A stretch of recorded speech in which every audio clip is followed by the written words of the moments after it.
Hey, Tommy from the Run Testers. In this video, I'm going to be doing a full review of the Speedland GS PDX trail shoe. Let's take a look. The Speedland GS PDX costs $275. It weighs 300 grams or 10.6 ounces for men in a 8.5 and the drop is 7 millimeters.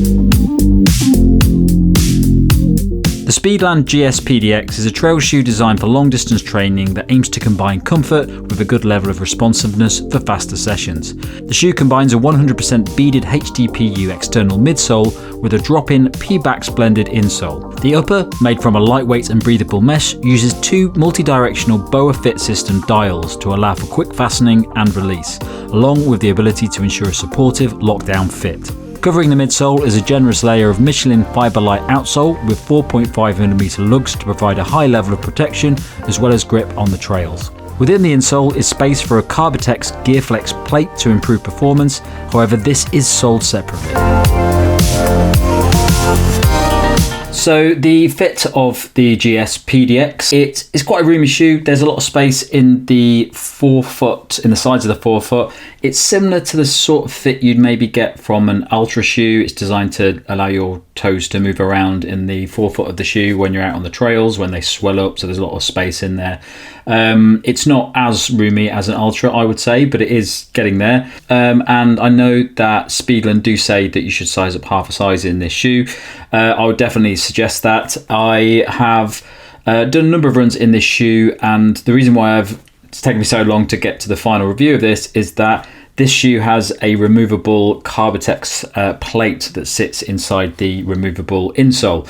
I've been waiting to get that so that I can test it out with and without the plate, because you don't actually need to have the plate to run in it. You buy it separately for $35.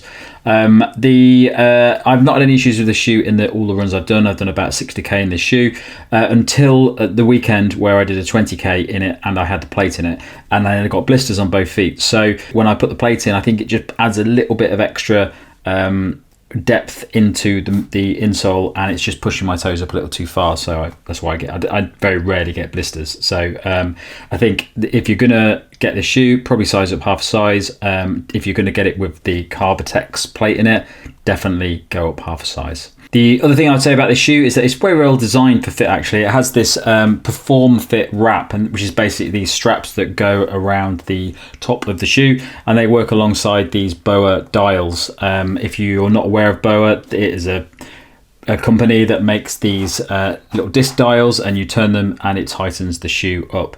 It's quite common in sports like snowboarding. I'm a snowboarder, so I'm used to using them. It's a very nice way to get a lockdown. Some shoes do only have one on. This has two on. It works alongside this Perform Fit wrap, so you can really get a dialed in fit, which if you're not used to it, it can take a while to get a good fit. There's a tendency to tighten them all the way, but if you do that, you can be quite tight, so you just have to loosen it a bit, but you do get a really nice lockdown fit with it once you get it right. And those wraps do work really well, and they sort of positioned at various points along the top of the shoe so that it straps the foot in across different areas of the shoe. It's meant to mean that you can run faster and have better efficiencies and things like that because your foot is in the perfect position.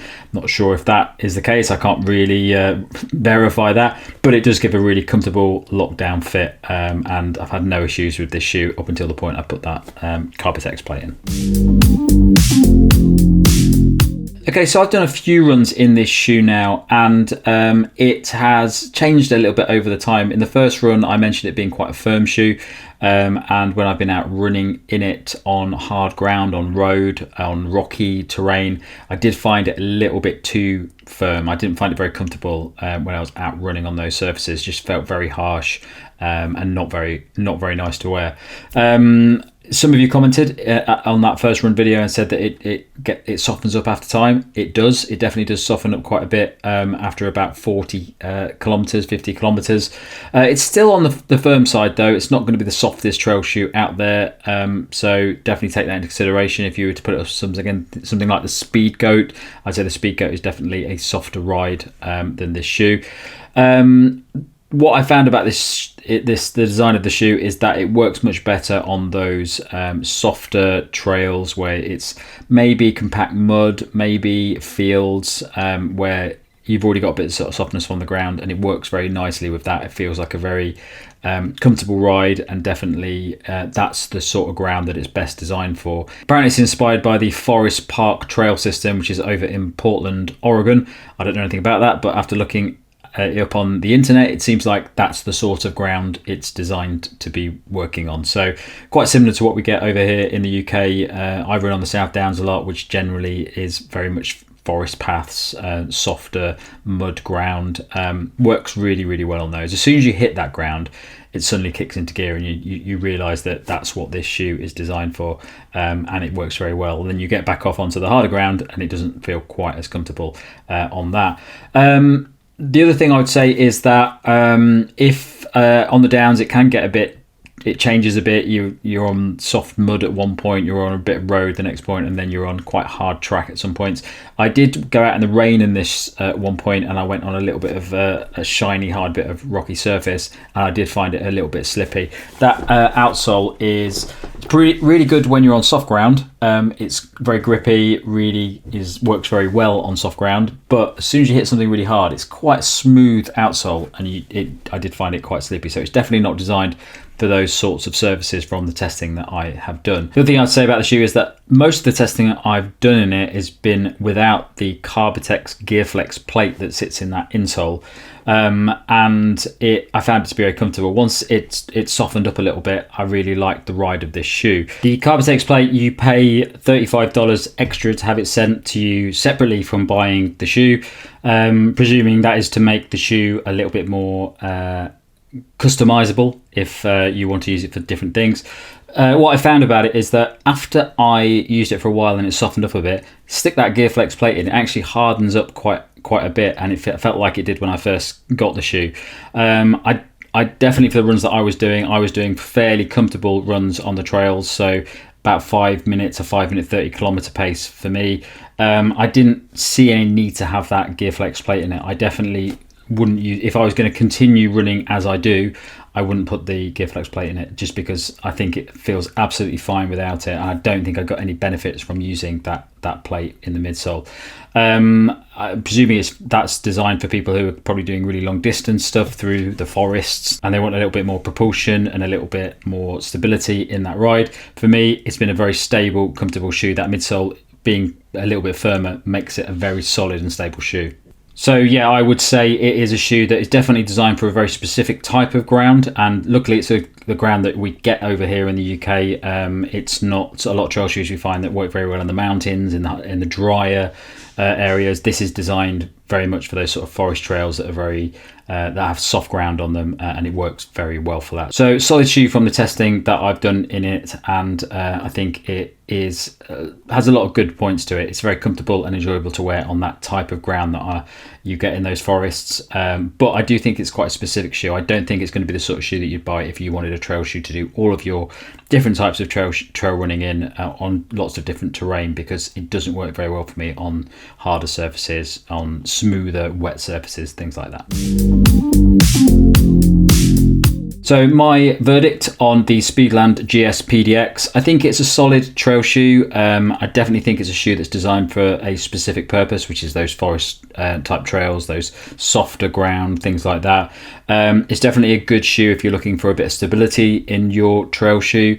And also if you're doing longer distance stuff over that sort of terrain, I think it probably works quite well. The BOA system with this Perform Fit wrap do work really well, and I think that's specifically what they're designed for. People who are running for a long time and they want to make sure they've got the best fit in the shoe. They want to be able to release it and tie it up really quickly. That's a nice little design feature. There's a lot going on with the shoe, and I think the company has put a lot of thought into making it right for those sorts of people that need this specific type of shoe. But I think for most people, if you're just looking for a trail shoe, this is probably a little bit too specific. There's other shoes out there which you might use instead of it. Things like the Hoka Tecton an X2. I haven't tried the X3 yet. Similar vibe to this shoe. It's a shoe that is designed for long distance training. It's designed for running on that nice, comfortable ground. I think the Tecton is a little bit more natural feeling.